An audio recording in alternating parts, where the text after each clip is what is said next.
I was 18 when the accident happened, 2 weeks after high school graduation, right when I was supposed to be celebrating a full ride to the University of Washington. I remember the feeling of the sun on my face as I rode my bike down Halstead Avenue, just a short trip to clear my head after a tense breakfast with my father.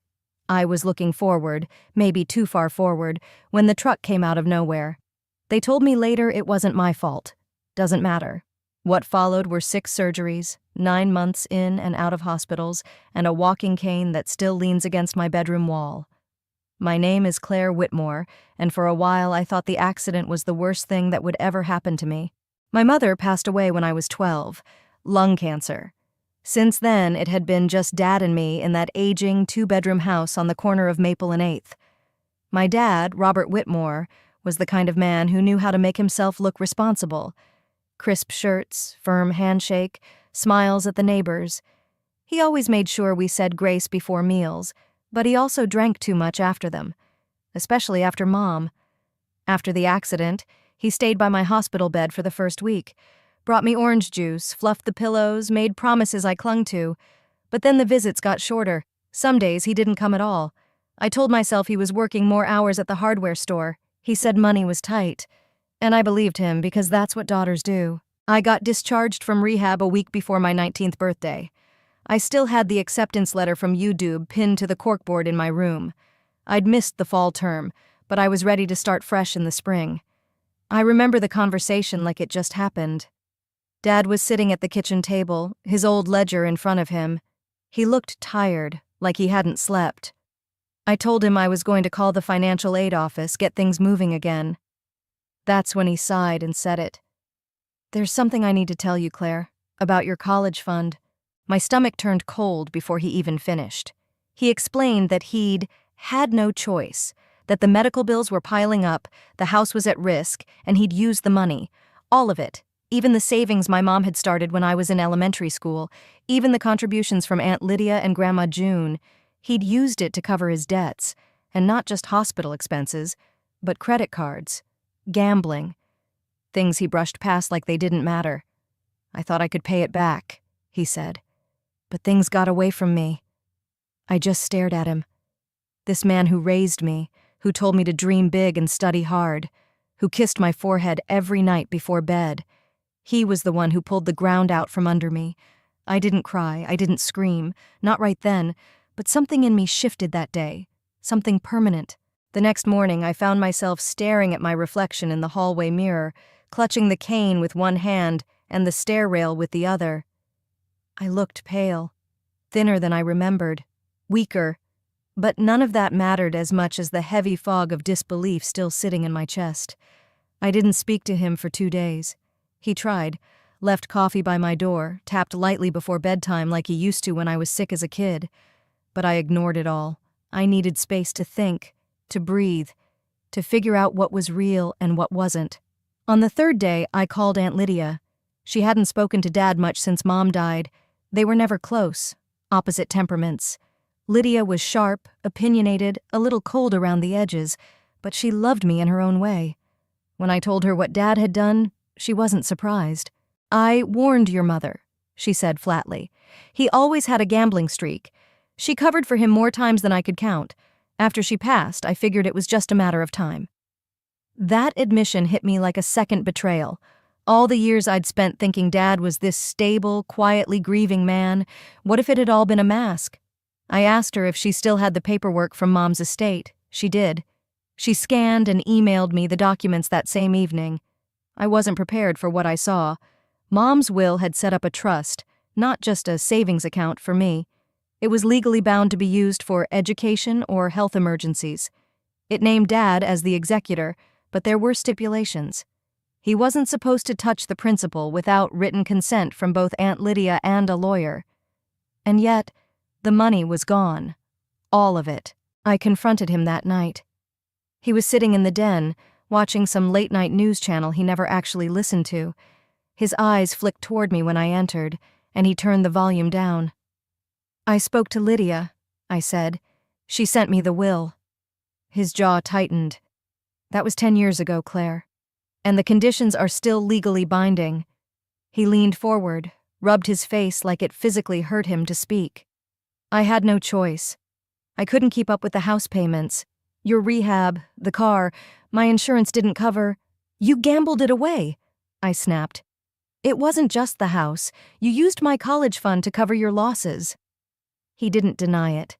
And that was worse than anything he could have said. Do you even feel sorry? I asked. His eyes met mine. Cold, tired, and unapologetic. I did what I had to. You wouldn't understand. Not yet. I turned and left. I wasn't just heartbroken. I was enraged. That night, I opened a new file on my laptop. Evidence. I started scanning copies of everything. Emails, bank statements, will documents. I didn't know exactly what I was building, but I knew one thing. This wasn't over. By the end of that week, I had turned my bedroom into a war room. Pages covered my desk, scans of financial records, scribbled timelines, printouts of legal clauses. I started reading everything I could about trust violations, probate court, and fiduciary responsibility. Half of it made my head spin, but I wasn't backing down. If he thought I'd just accept what he didn't know me at all. I reached out to a local attorney, Martha Keyes, who had handled a few of Mom's estate matters after the funeral. She remembered me, said I used to sit in her office coloring while the adults talked. When I told her what had happened, she was silent for a long time before she said, "Come in. Bring everything." Martha's office smelled like old paper and lavender hand lotion. She reviewed every document I brought. When she saw the withdrawals from the trust account, her brows pulled tight. He had no legal authority to do this, she said, especially not without notifying Lydia, and definitely not to cover personal debts. Can we press charges? Possibly, but first we need to trace where the money went. That's when things got messier. Martha requested subpoena access to the account history, and within a week we had a clearer picture. Casino charges, cash withdrawals, wire transfers, thousands gone in days. Some payments were made to a woman's account I didn't recognize. Sharon Delmont, repeated entries, large amounts, personal notes in the transactions, for her rent, for car, helping her out. I didn't know who she was. When I asked Dad, he acted like I was interrogating him. "She's a friend," he said. "Someone who was there for me after your mom passed. It wasn't what you think." I didn't answer him. I couldn't. I told Lydia. She wasn't shocked. "He always needed an audience," she said. "If she made him feel important, he probably gave her the moon." I dug deeper. Sharon Delmont had a minor criminal record.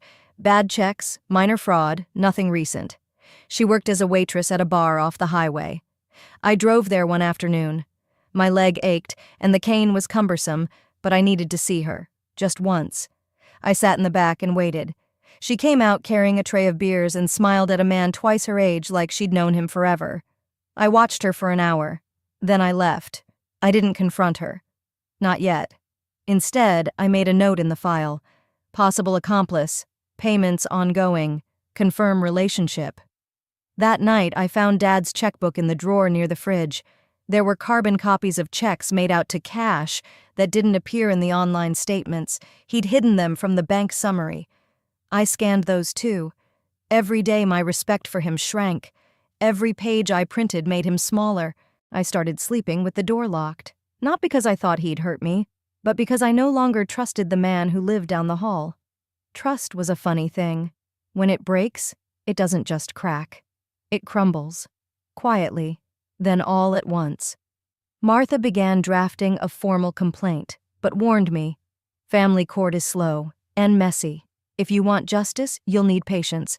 If you want revenge, you'll need proof. I wanted both. I logged into his email one night. He used the same password for everything, a habit Mom used to tease him about. What I found left me frozen. Dozens of messages between him and Sharon, some flirty, some desperate, but a few were unmistakably cruel.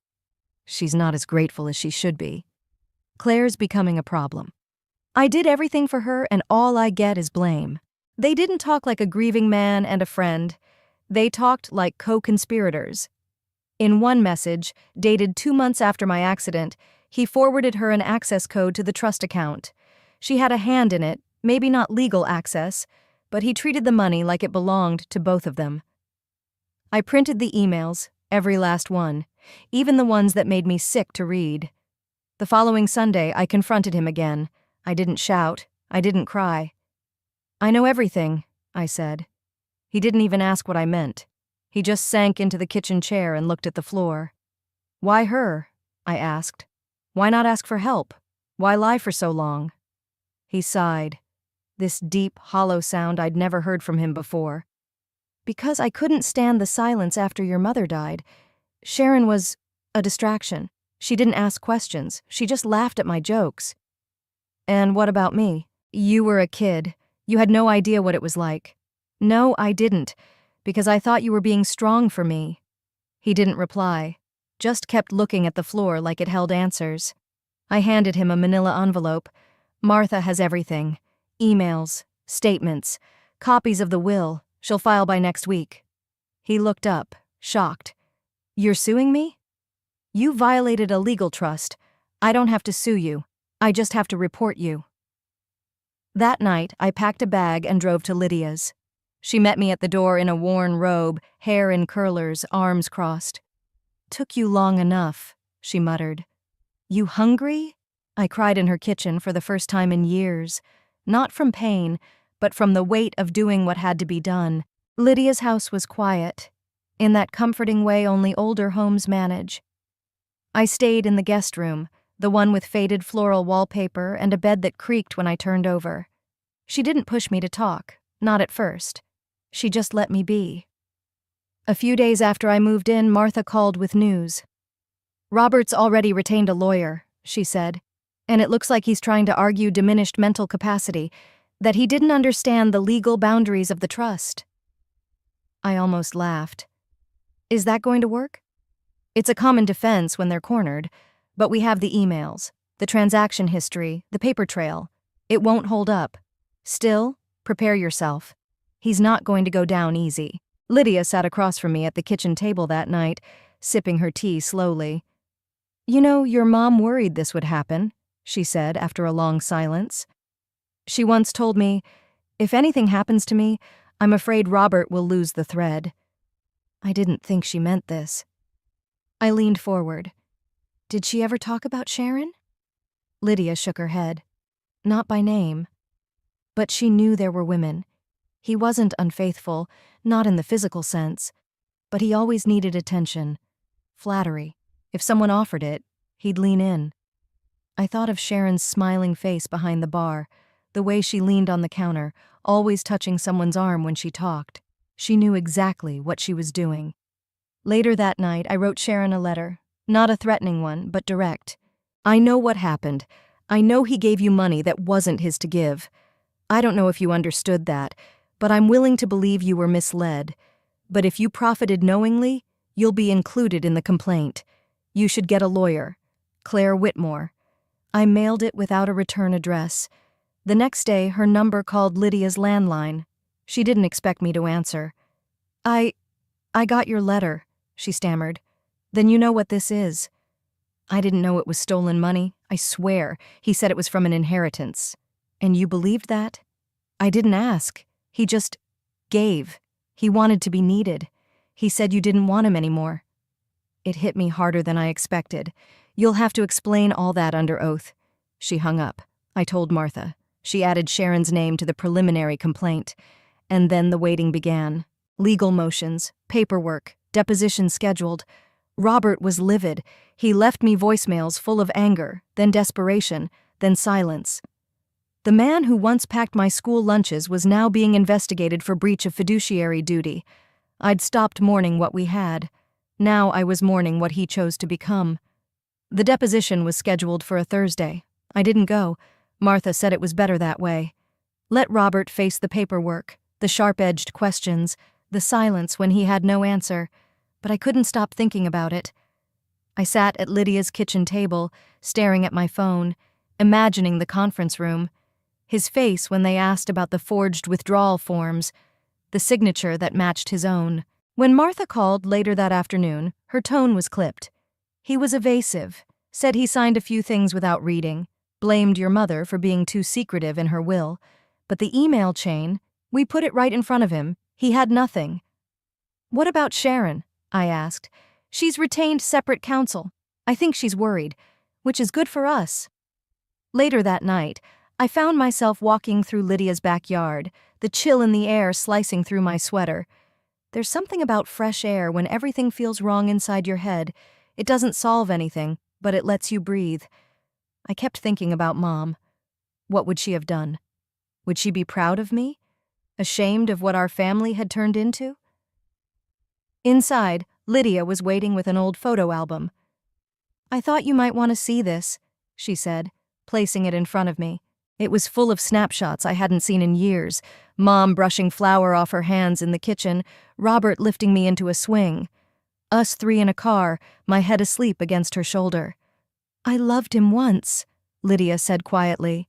"Not like your mother did, but he was my brother, and I believed in him for a long time." I didn't answer. I just kept flipping through the pages until I reached one that stopped me cold. It was a receipt, not a photo, tucked between the pages like a bookmark. Lydia leaned in. "What's that?" It was from a storage unit facility, paid in cash, 5 years ago, in my mother's name. I looked at Lydia, heart racing. Did she have a storage unit? Lydia frowned. Not that I ever heard. The next day we went together. I used her name and the code printed on the slip. The man behind the desk didn't even ask questions. Unit 204, back corner. The air was musty. Inside were 4 boxes, sealed tight and marked only with years: 2011, 2012, 2013, 2014. In one of them we found notebooks, journals, receipts, a small velvet bag with her wedding ring and a note. "For Claire when she's ready." I couldn't breathe. Mom knew. She knew what might come, and she left me breadcrumbs. I barely slept that night. The journals were handwritten, tidy, purposeful. I read 3 of them cover to cover before sunrise. My mother had started writing after I turned 12, the year the fights between her and Dad started happening behind closed doors instead of in front of me. She detailed his growing secrecy, strange withdrawals from joint accounts, missed mortgage payments, and worst of all, a night she found him crying in the garage over $28,000 lost in a single poker game. She hadn't told anyone, not even Lydia. She didn't want Claire's childhood to be stolen just because my marriage already has been. It was like she'd preserved herself inside those pages. Her strength, her fear, her love, and her plan. One entry stopped me cold. "If something happens to me, I don't trust Robert to protect Claire's future. He's already started talking about borrowing from her fund. I've locked the originals of all account documents in the storage box. I pray Claire never has to find them." It wasn't just a diary. It was a case file. I showed the journals to Martha. She was silent at first, flipping through the pages slowly, with a reverence I hadn't expected. This changes things," she finally said. "The judge won't just see this as poor judgment anymore. This is premeditated, and your mother's note is a deathbed warning, essentially. It's admissible." The court date was moved up. Meanwhile, Lydia and I received an unexpected visitor, Sharon. She came unannounced, standing nervously on the front porch with her coat zipped up to her neck, despite the warming spring air. "I'm not here to fight," she said softly. I didn't know. Not all of it. I thought he was just getting help from family to pay bills." "You signed your name on a withdrawal slip," I said, not inviting her in. She looked down. "He told me it was a gift, that you'd approved it, that your mother would have wanted him to be happy." My chest tightened. The audacity, the delusion. Lydia, always more patient than me, spoke. "You knew he was stealing. You just didn't want to admit it." "I'll cooperate," Sharon said quickly, "with the court, with whatever Claire needs. I'll testify if I have to. I'm sorry, for what it's worth." She turned and walked away before we could respond.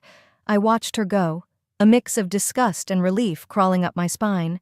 Later that night, I sat at the dining table with Lydia and laid out my plan. After the court case, I would petition to have full control over what remained of the estate, sell the house, liquidate the assets, donate my mother's ring to a women's shelter fundraiser in her name. I wasn't just going to recover. I was going to rebuild. 2 weeks before the court date, Martha arranged a deposition. Sharon sat across from me, her makeup minimal, her voice shaky but clear. "I didn't want to believe Robert was lying," she said, fingers wringing a tissue. "He said Claire had gone off to college early, that she didn't want the money, that he was just moving things around." "And when he gave you access to the account?" Martha asked, calm but firm. "I thought it was his to give. I didn't ask enough questions." I watched her carefully. She wasn't innocent, but she wasn't the villain either. She was just another casualty of my father's lifelong talent for manipulation. Afterward, Martha leaned toward me in the hallway. "We'll get a statement on the record. It'll support your claim of fraud and misrepresentation." I nodded, numb. But when we returned to Lydia's, she had something waiting for me, a package from the safety deposit box I hadn't known existed. "Your mother's handwriting again," Lydia said softly, handing it to me. "This one was labeled, 'For when she's strong enough to know.'" Inside were 3 things: a second letter, a sealed envelope addressed to a law firm, and an old photograph, my parents on their wedding day. But what caught my eye was a handwritten note paperclipped to the back. "The man in this photo is gone. Don't waste your life looking for him in the ruins." I broke. All the walls I'd built up in the last few months cracked open at once. Lydia held me while I sobbed. Grief, betrayal, gratitude, all tangled up in my throat. My mother had seen what was coming. She had tried to protect me, even after death, and I had to honor that. I gave Martha the envelope. It contained instructions from my mother to revoke Robert's access to any remaining shared assets should he violate the trust, written years ago, notarized, and tucked away. "This could lock him out of everything," Martha said, almost stunned. She really did prepare for this. We filed the motion. Meanwhile, Robert's lawyer tried everything: stalling tactics, requests for a mental health evaluation, offers to settle. But Martha refused them all. "We don't want quiet," she told me. "We want truth." In the evenings, I began writing my own journal. Not out of tradition, but necessity. My body was still healing, but something deeper was mending too. I needed to track it, the shift, the way pain was becoming purpose. I started thinking about the future, about speaking at women's groups, maybe one day starting a scholarship fund in my mother's name for daughters like me, ones who had to fight their own families to protect what was rightfully theirs. The court date loomed. I was afraid, but it no longer defined me. I wasn't just trying to survive anymore. I was here to be heard. The courtroom was smaller than I'd imagined. No sweeping oak benches or echoing silence, just beige walls, a worn carpet, and a judge who looked like she'd seen 1,000 families unravel before lunchtime. But when I sat down beside Martha, my hands steady for the first time in months, I realized something important. This wasn't just about legal justice. It was about standing in the wreckage and saying, "I survived you." Robert sat across from me, thinner than before, suit too large at the shoulders. His eyes flickered when he looked at me, then darted away. Beside him, his attorney whispered something he didn't appear to hear. Martha opened the case with clarity and quiet confidence. "Your Honor, this is not a case about misunderstandings. This is a case about deliberate, sustained betrayal." She laid out the timeline: bank withdrawals, forged signatures, misused access codes. She handed the judge the notarized letter from my mother, the receipts, even the velvet pouch with the wedding ring, sealed in evidence.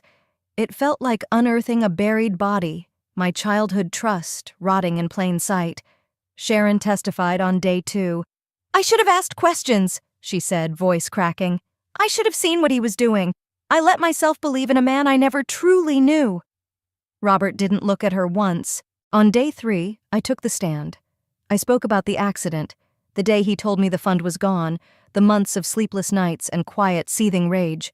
I talked about my mother's letters, how she had whispered to me across time, guiding me back to the truth. I showed the judge my mother's journals, a passage marked in blue ink. If he breaks her future to pay for his past, she must not be afraid to name it theft. That line struck something in the room. The judge sat straighter. Even Robert looked up. When court adjourned for the day, Martha leaned over and whispered, "You were flawless." But I didn't feel victorious, just empty. Grief, pride, exhaustion. They all braided together in my chest like something I didn't know how to name. Later that night, Lydia made tea while I reread the last letter from my mother. You don't need to become like him to win. You only need to remember who you are when he isn't looking. It became my mantra. The final day of arguments approached. We were seeking restitution, funds returned, remaining assets frozen, and public acknowledgement of wrongdoing. But beyond that, I wanted something deeper, to make sure my mother's voice echoed long after the courtroom fell silent. So I drafted a formal request to rename the scholarship my college had once offered me in my mother's name, and I began preparing an essay to submit for publication. Not about revenge, but about recovery and remembering. The final verdict came on a quiet Thursday morning. The judge's voice was level, clipped, but it rang like a bell in my ears. Robert Eastman is found liable for breach of fiduciary duty, misappropriation of protected funds, and civil fraud. Full restitution is ordered. Assets are to be liquidated under court supervision. Sharon Delmont is found partially complicit and has agreed to cooperate in ongoing financial recovery. And then, the court acknowledges the late Eleanor Eastman's documentation as instrumental in the establishment of fraud. I didn't cry. I didn't cheer. I simply exhaled, as though I'd been holding my breath since the day in the hospital when Robert told me the money was gone. Outside, the air smelled like rain even though the sky was blue. Martha squeezed my shoulder. You did it, Claire, not just in court. You carried the truth when no one else would. Lydia stood beside me, her smile small but proud. Your mother would be... Her voice caught. She is proud. Sharon left without speaking to me, her shoulders hunched beneath the weight of whatever life she had to rebuild. I didn't hate her, not anymore. She would live with her part in it, and that was enough. As for Robert, he didn't look at me once. The man who had once taught me to ride a bike now sat stripped of every false mask. When he was led out of the courtroom by a bailiff, pending further civil enforcement hearings, I realized I felt nothing. No vengeance, no satisfaction, just space. And in that space, I could finally breathe.